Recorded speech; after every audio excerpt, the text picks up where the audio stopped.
Want to be some robot human spawn? Step into my arsenal. What's going on, guys, and welcome to the first, I guess you could say, official episode of Scientific Arsenal, because last episode we didn't really talk about survival tips, we just kind of talked about how stupid scientists can be. So, on this first episode, we're going to be talking about Bionics and Cyborgs. Now, I talked about Bionics a little bit on Let's Talk Science a couple weeks ago, and basically, I didn't really touch up the dangerous parts that Bionics can have. I mostly touched up the kind of cool parts that can be implemented with different scientific or different bionic attachments and stuff like that. So this week we're going to be talking about the dangers that bionics can come with. Now, just as a quick refresher, bionics are prosthetics that can enhance the human body or enhance human limitations. Now, bionics themselves cannot surpass human limitations, they can just make them a little bit wider, because human limitations include rearrangement of organs when you move too fast, or not being able to endure certain amounts of weight, pressure on the body. So there are certain things that the bionics cannot affect that human body just can't deal with. But for the majority, there are a large amount of things that bionics can greatly enhance. They can become super dangerous if they got implemented into an evil man that became a cyborg.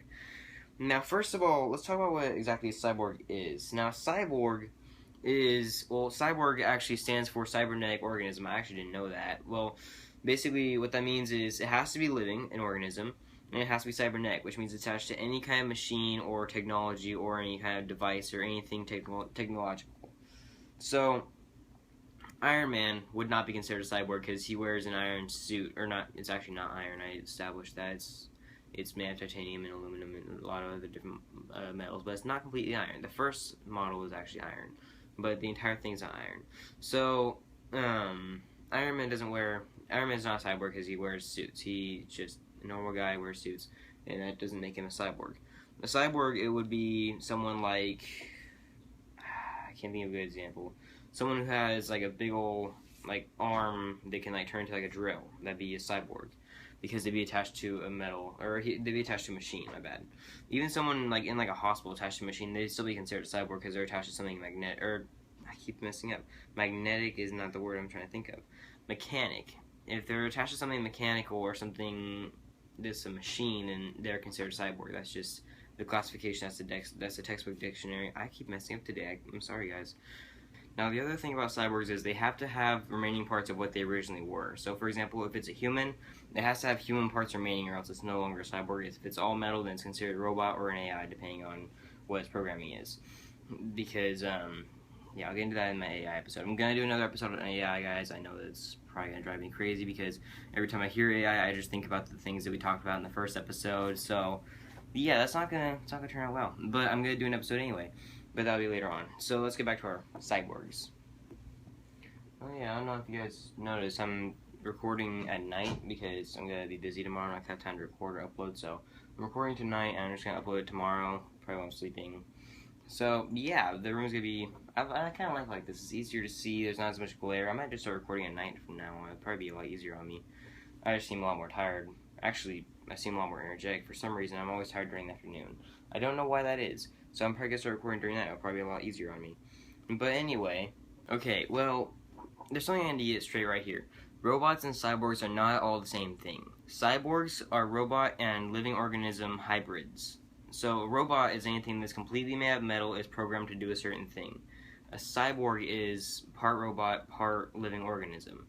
There's a huge difference, so do not confuse the two when I explain the strategy on how to defeat cyborgs. Now, there are many different types of bionics that can be applied to humans that make them cyborgs, such as enhanced speed, increased strength, enhanced endurance, increased vision, increased hearing.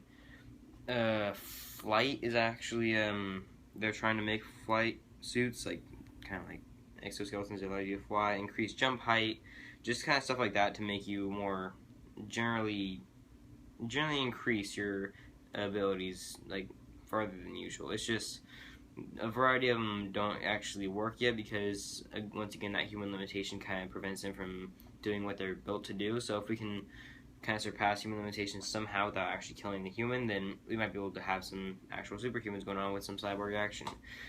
But I'm going to try to figure out how to defeat those guys. So let's talk strategy. You get it?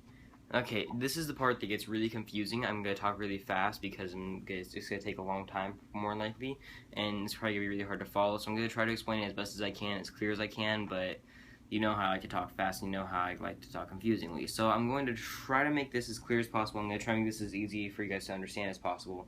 So I'm very sorry if I talk fast, or if I kind of skip things that I probably should explain better, or if I kind of just make things really confusing, but I'll try my very best to make it as simple as possible and to make it as clear as possible. So let's talk okay, I already made that joke. Let's get down to the strategy. Alright guys, well, I recorded this part of it, but I found out that the video would be too long with this part, so I had to re-record it to cut it to make it shorter and do all that kind of stuff. So I'm going to try to rush through this. This is the strategy part of the video. This is like the main focus of the entire series. This is what it's all going to be wrapped around. This is what it's like the entire reason that I'm even making these videos for. So let's try to get through this. Now, everyone knows that the main weakness to a cyborg is his skin, his human parts, and basically any part of his body that is still not a robot. So the easiest way to take down a robot, or a cyborg, I mean, is to go after those parts and hit those parts as best as you can with as most lethal weapons as you can.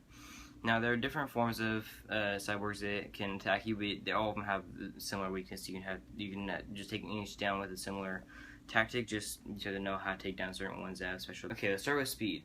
Now with speed, cyborgs usually can't do very much because speed is very, very, very limited on humans, because we can't move very fast or else our organs and fluids kind of get mixed around and it's really, really bad for our bodies. So cyborgs can't move as fast as like the Flash would be able to because his body just won't let him. So that's basically your biggest option to take down right there. They're not going to be as fast as the Flash, so they're going to be pretty easy targets, considering if you think about it, their legs are going to be made out of 3 possible materials: titanium, aluminum, and carbon dioxide. And I'm going to first off eliminate titanium just because it is a significant amount heavier than would be required to get maximum speed. Aluminum is extremely weak, so it's going to be basically the easiest target to take down. So I'm going to say that carbon fiber is going to be the material of choice for these speed legs. Now the way to take down this would be, if you look at the big picture, what's generating most of the speed? The legs, obviously. So what's the rest of the body doing? Nothing at all. It has no kind of protection. There's nothing on the upper body that's protecting the rest of the body whatsoever. So that's where you're going to be hitting him a lot, in the upper body and basically in those areas. Because from the legs down, he's completely just robotic. But everything else is human. You can shoot him in the arm and he'll be bleeding just like you would if he were a regular man. So even if he does have speed, it's very easy to take him down, because with speed he has very, very little defense and very, very little strength. So he can't do a lot of damage to you, but you can do a ton of damage to him. So that's the easiest way to take down someone who's really, really fast with bionic or cyborg leg. Now let's go into flight and increased jump height. Now these two kind of tie together because they have a similar aspect in which they are in the air for extended periods of time to get basically leverage on their opponent. But what they don't know is there's a huge disadvantage to that. If you've ever played any video game that has proper jump mechanics, you would know that if you're in the air, you're extremely vulnerable and it's the worst position to be. Because if you play anything like Minecraft or Street Fighter, to any game where if you jump and you get hit, it knocks you back even more, then you know that jumping is really bad. If you're up against an enemy, it's going to be hitting you very often. So as long as you hit often, the enemy can't move very, very well, because every time they get in the air, they hit, they fall down. They can't control themselves in the air unless they have some kind of propulsion system that allows them to move around easily in the air. But even that usually wouldn't be fast enough to move them in time to not get hit. So if they're in the air, they're gigantic targets. Even if they have armor on, they will still be gigantic targets, because armor will slow them down and weigh them down even more, so they can't fly as easily. So you can just take them down even easier. So flying targets are the easiest targets. It's like a dove or a bird, I guess. You just shoot it down, it'll be no problem. Same thing with jump height. Jump height is basically the same thing as flying, just you aren't in the air for very long. So if you jump, dead. There's no escaping it. So the air is the worst place to be in the middle of a fight. Now, as far as bionic eyes and ears go, they're not very useful in battle. They shouldn't pose much of a threat because they can't really do anything that would be harmful. They can basically just spy on you. That's about all they're really good for. They can't really give them any increased aspects that could be used as an advantage in any way, so I wouldn't see them as a huge threat, and either should you guys. So I'm not going to really go into them that much. Enhanced endurance.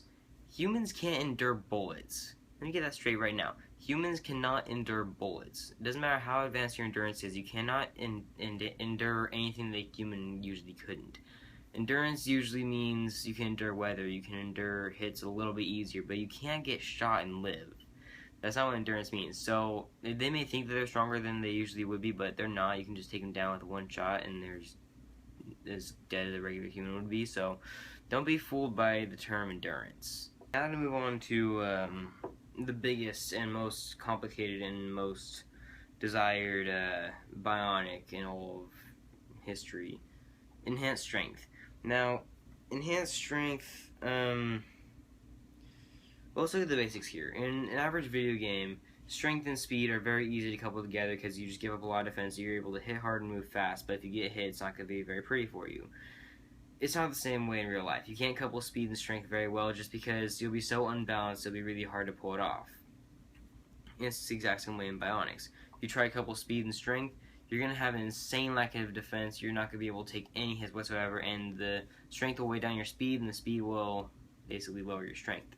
So they don't complement each other very well. So if you're going to lose your speed to have that strength, might as well go all out, drop every last chance of having speed, put it all into defense and strength. I know I sound like an RPG player because I play a lot of RPGs, but basically what I mean is tank yourself out, make it a gigantic metal suit that just can't be destroyed. I know I said the metal suits don't count as being cyborgs, but if you have like a metal arm and... Okay, sorry about that guys, my video cut out, but basically let's get back to the battle here. So basically, if you're gonna take down a big old tank that is basically just a huge juggernaut on steroids times a billion, so what you're gonna want to do is you have two options. You can either knock him on his feet so he can't move again, or you can find his weak spot. Almost every villain has a weak spot, not necessarily villain, every enemy has a weak spot, everyone in general has a weak spot. Now you're gonna have to take this Legend of Zelda style. If you can find any like visible skin, shoot the crap out of it and just circle him. That's basically your only hope. You're gonna die either way. Alright, well that's my episode guys. I hope you guys enjoyed the new series as much as I do. Be sure to tune in next week for more advice on survival guides for the future of robots and radioactivity. Be sure to tell your friends. Be sure to like and subscribe and do all fancy stuff, you know. I'm gonna throw all the links down in the description as usual. You guys know what to do, and I'll catch you guys next time. See ya.